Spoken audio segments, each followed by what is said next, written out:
Welcome to Module 2 of the Information Systems Control and Audit course, facilitated by Prof. Simon Mina Karume. Okay, let's jump right in. As an information systems auditor, your whole job, at its core, is to be a guardian. You're there to protect your organization's data and its systems.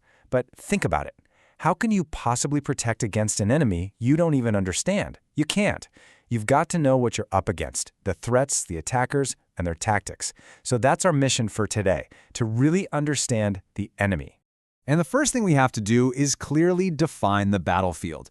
It's absolutely essential to get the difference between what's flat out illegal and what's just someone breaking the rules. And that's the difference between computer crime and computer abuse. So let's break this down, because it's a critical distinction. On one side, you've got computer crime, what we all call cybercrime. This is the illegal stuff. We're talking about hacking, data theft, ransomware, actions that will land you in serious legal trouble. But then, on the other side, you have computer abuse. Now, this is a bit different. This is when someone misuses systems in a way that violates company policy, but it might not actually be illegal. A classic example? Using your work computer to run your side business. Now here's the key takeaway for you as an auditor. From your perspective, both of these are giant red flags. It doesn't matter if it's a crime or just abuse. Either one points to the exact same problem, a weakness in your controls. Your job is to spot those weaknesses before they turn into a full-blown disaster. All right, so we've got the landscape of crime versus abuse down. Now let's get a little more specific. What exactly are the bad guys doing? Let's open up the criminal playbook and look at their favorite moves. You've definitely seen these words before, right? But from an auditor's point of view, they mean something very specific. Think of each one as a stress test for your defenses. Phishing and internet fraud? They test your people, your human firewall. Ransomware and hacking? Well, they're a direct assault on your technical defenses, your firewalls, your patching. And things like identity theft and software piracy?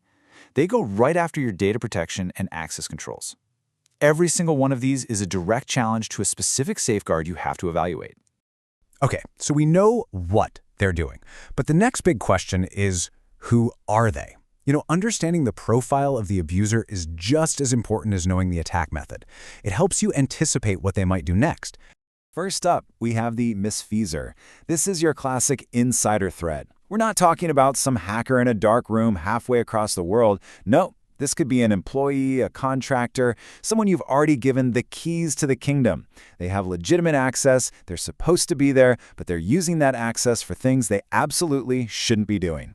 Next, meet the masquerader. This is the outsider who gets in by pretending to be an insider. Maybe they tricked someone with a phishing email and stole their login, or maybe they just guessed a really weak password. This, right here, is exactly why strong authentication controls, like multi-factor authentication, are completely non-negotiable these days. And finally, we have the most sophisticated and, honestly, the scariest threat, the clandestine user. This is the person who not only breaks in, but then works to actively cover their tracks. They'll try to erase system logs, disable security alerts. They try to become invisible. For an auditor, this is your direct adversary. They are trying to subvert the very tools you rely on to do your job. So does it ever feel like this fight is just getting harder and harder every single day? Well, that's because it is. The threat landscape is not static. It's constantly growing and evolving. Let's take a look at why that is. It's basically a perfect storm, right? First, we rely on technology for literally everything now, and all of that technology is connected globally. That creates a massive surface area for attacks. Second, the financial motivation is huge. Cybercrime is incredibly profitable.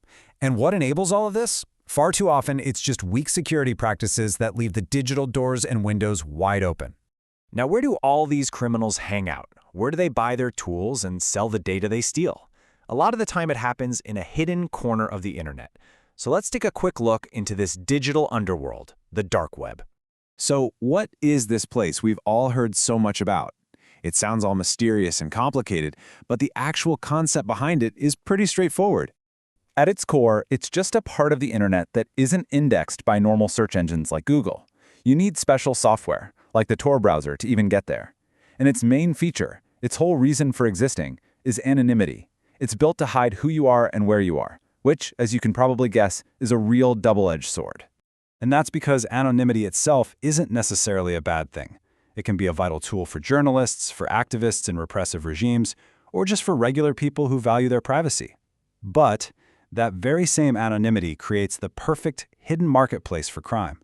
It's where you can buy and sell stolen credit cards, malware kits, and hacking for hire services. So, let's be crystal clear about your role here as an auditor. Your job is not to become some cyber detective and go exploring the dark web. Nope.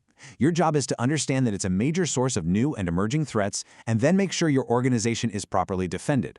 You should be asking questions like, do we have strong enough network monitoring to see weird activity? Are we prepared for the new types of attacks being sold on these marketplaces? And all of this brings us right back to the core of your mission. Now that we have this understanding of the threats, the adversaries, the battlefield, what is your mandate? What's your role in this ongoing fight? Your role really comes down to 4 key things. 1, you evaluate the controls to see if they're actually working as intended. 2, you identify risks before they can be exploited. 3, you verify that everyone is complying with policies and regulations. And finally, you provide assurance to leadership that the organization is in fact protected. You are that crucial, independent check on the entire security system. And you know, everything we've talked about, it really all boils down to this one single, powerful question. This is the question you need to have in your mind during every single audit. Are our controls, the ones meant to prevent, detect, and respond to incidents, are they actually strong enough to handle the threats we face today? That is the absolute heart of your mission. So, let's end with the most important takeaway from all of this. Understanding the threat environment is what enables you, as an auditor, to truly evaluate whether your systems are adequately protected. You see, you can't audit in a bubble. You have to look outside the walls of your own organization. You have to understand the enemy. Only then can you effectively assess if the defenses are strong enough. The real question is, are they?